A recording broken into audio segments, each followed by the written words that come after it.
जो मनुष्य अपने वर्ग के लोगों को छोड़कर दूसरे वर्ग का सहारा लेता है वह उसी प्रकार स्वयं नष्ट हो जाता है जैसे अधर्म का आश्रय लेने वाला राजा।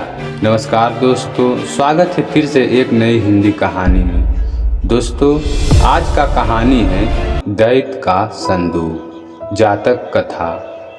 हिमालय की तिराई में कभी एक बौद्ध साधु रहता था जिसके उपदेश सुनने एक दबंग दुष्ट भी आता था, किंतु दबंग दुष्ट अपनी दानवी दमन करने की प्रवृत्ति के कारण राहगीरों को लूटता था और उन्हें मारता भी था। एक बार उसने काशी के एक धनी सेठ की पुत्री और उसके अनुचरों की सवारी पर आक्रमण कर दिया।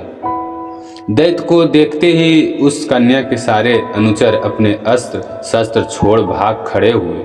सेठ की कन्या को देखकर दैत्य उस पर मुग्ध हो गया। उसने उसकी हत्या न कर उसके साथ ब्याह रचाया। इस डर से वह सुंदरी कन्या कहीं भाग ना जाए, वह उसे एक संदूक में बंद कर देता था। एक दिन वह दैत्य साधु से मिलने जा रहा था, तभी उसका नज़र एक सुंदर झील पर पड़ी।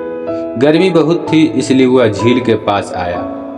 उसने अपने साथ लिए संदूक बाहर निकाला और फिर संदूक को खोलकर कन्या को बाहर निकाला और उसे जलाशय में अपने हाथों से स्नान कराया। उसके बाद वह सुबह जलाशय में स्नान करने लगा।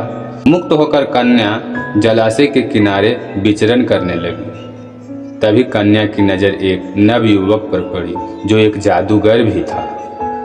उस अत्यंत सुंदर युवक को देख कन्या ने उसे इशारों से अपना पास बुलाया और फिर प्रेम कीड़ा करने के लिए उसने उसे संदूक में बैठने को कहा। युवक जब वहां बैठ गया तब वह उसे अपने लिबास से ढककर स्वयं उसके ऊपर जा बैठी। नहाकर दैत्य जब लौटा तो उसने संदूक को बंद कर लिया।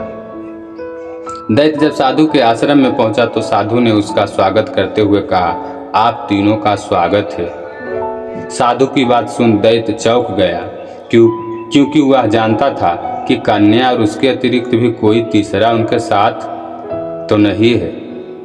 साधु की बात सुनते ही उसने संदूक को बाहर निकाला। ठीक उसी समय युवक संदूक से बाहर निकल रहा था। उस समय वह अपना तलवार खींच भी नहीं पाया था। अगर कुछ क्षणों का विलंब होता तो वह निश्चित रूप से दैत्य का पेट फाड़ देता। दैत्य को देख युवक भाग खड़ा हुआ।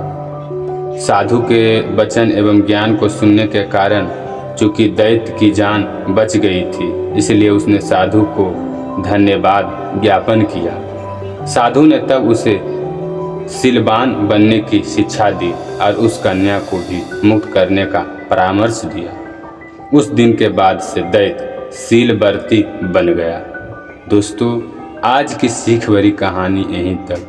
मिलते हैं कल एक और नई हिंदी कहानी के साथ। जब तक हमारे चैनल से जुड़ने के लिए इसे सब्सक्राइब कर बेल आइकन को दबाएं और शेयर करें अपने दोस्तों और सहपाठियों में। इस चैनल पर इसी तरह धार्मिक और शिक्षावर्धक कहानियाँ आपको रोज़ सुनने को मिलेंगी। Thank you. मिलते हैं कल एक और नई शुरुआत के साथ।